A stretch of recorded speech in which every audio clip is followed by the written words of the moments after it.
आज हम श्रद्धे द्वारा रचित भक्ति गाथा नारद भक्ति सूत्र का कथा भाष्य इसका अध्ययन कर रहे हैं, जिसमें श्रद्धे हमें बताते हैं ज्ञान ही है भक्ति का साधन।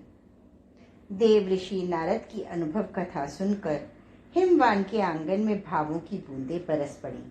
वहां उपस्थित सभी ब्रह्म ऋषियों, महर्षियों, मुनिजन के साथ सिद्धों, गंधर्वों, विद्याधरों व देवों के अंतःकरण भी भक्ति से सिक्त हो गए। सब और एक व्यापक मौन पसर गया। इस मौन में स्पंद एवं निस्पंद का अपूर्व संगम हो रहा था। प्रायः सभी के अंतः में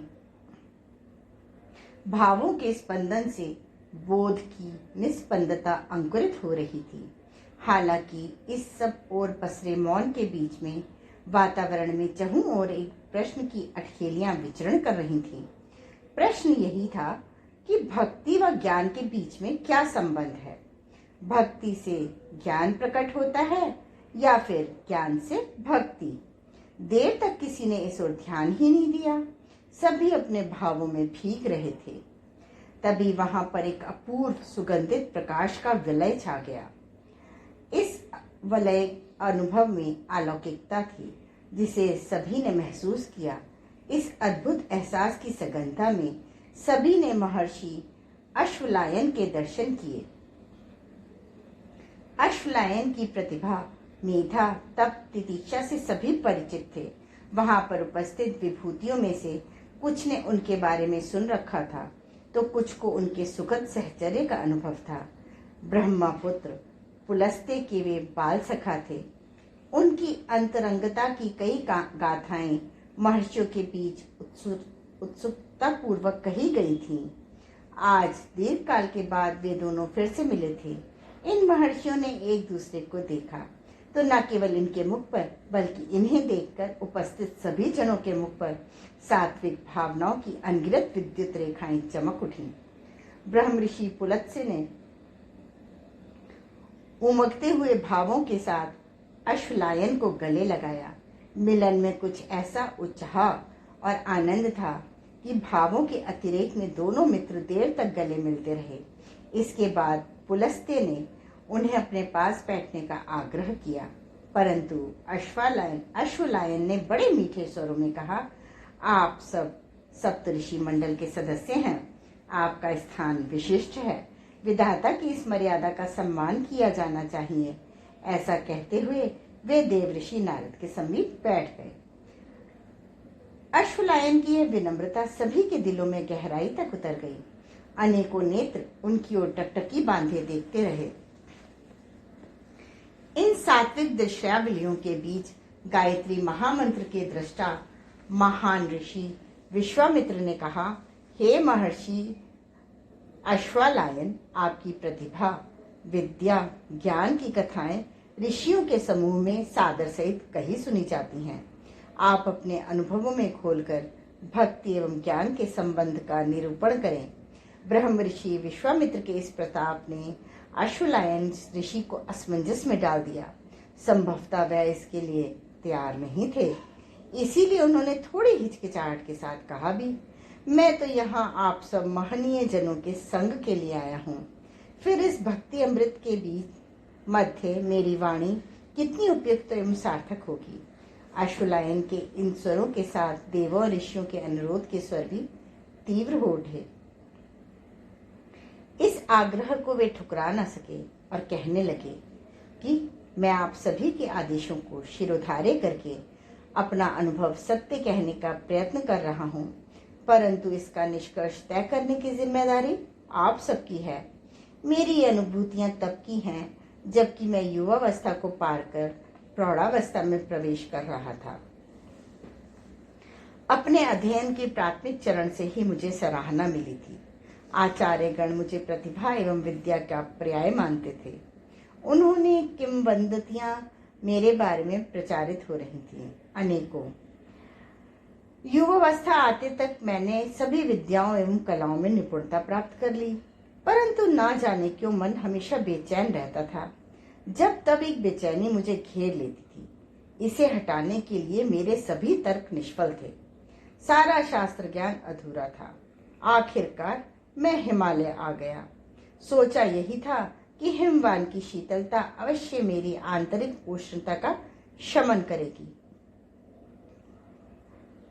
यहाँ आकर मैं यूं ही सुमेरु की श्रृंखलाओं के बीच में भ्रमण करने लगा। यहाँ भ्रमण करते हुए मुझे परम दीर्घजीवी देवों के भी पूज्य महर्षि लोमश मिल गए। उन्होंने मेरे सिर पर आशीष का हाथ रखा। उनका वह स्पर्श अति अलौकिक था। इस स्पर्श ने मेरी सारी क्षुधा, तृषा, थकान व बेचैनी हर ली। एक विचित्र सी शीतल प्रफुल्लता की लहर मेरे अस्तित्व में प्रवाहित हो उठी। मेरे रोम रोम पुलकित हो गए। इस एक क्षण के अनुभव में मेरे अतीत के संपूर्ण अनुभव धुल गए। मेरी प्रतिभा व विद्या का दंभ जाता रहा। मेरे वे नुकीले तर्क जो सदा औरों को आहत करते रहते थे, आज पिघल गए। मैं तो बस हिम शिखरों के मध्य खड़े कालजयी महर्षि लोमश को निहारता रह गया। मुझे तो यह भी सुधि नहीं रही कि मैं उनके पावन चरणों में माथा नवाऊं, पर उन करुणामय महर्षि ने मेरा हाथ थामा और मुझे एक ओर ले चले। थोड़ी दूर चलने के बाद एक गुफा आ गई। यहाँ का वातावरण अति सुरम्य था। परम प्रशांति यहाँ छाई थी। इस गुफा के पास ही एक सुंदर जल स्रोत था, जहाँ सुंदर पक्षी जल क्रीड़ा कर रहे थे।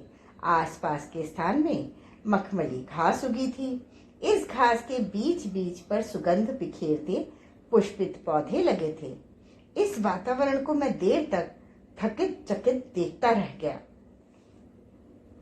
उन क्षणों में मैं भावों से भरा था और मेरे मुख से एक भी शब्द उच्चारित नहीं हो रहा था।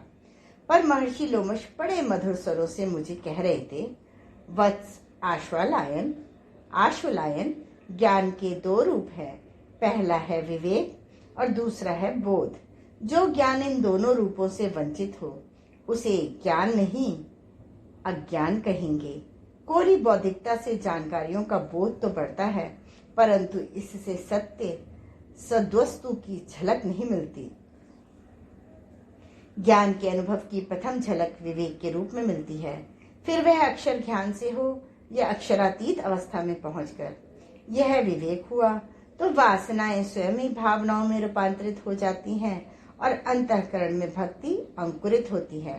प्रभु के स्मरण, उनमें समर्पण, विसर्जन इस भक्ति का परिपाक होता है और तब ज्ञान का दूसरा रूप बोध के रूप में प्रकट होता है। इस अवस्था में मनुष्य को परात्पर तत्व का साक्षात्कार होता है। वह सत्य के झरोखे से रित की झांकी देखता है। यह बुद्धि की सीमा से सर्वथा पार व परे है। यहाँ न तर्क है और न अनुमान। यहाँ पर तो प्रभु की शाश्वतता का साकार और संपूर्ण बोध है। अपने इस कथन को पूरा कहने के पूर्व आशुलायन की भावनाएं बरवस आंखों से झलक पड़ी।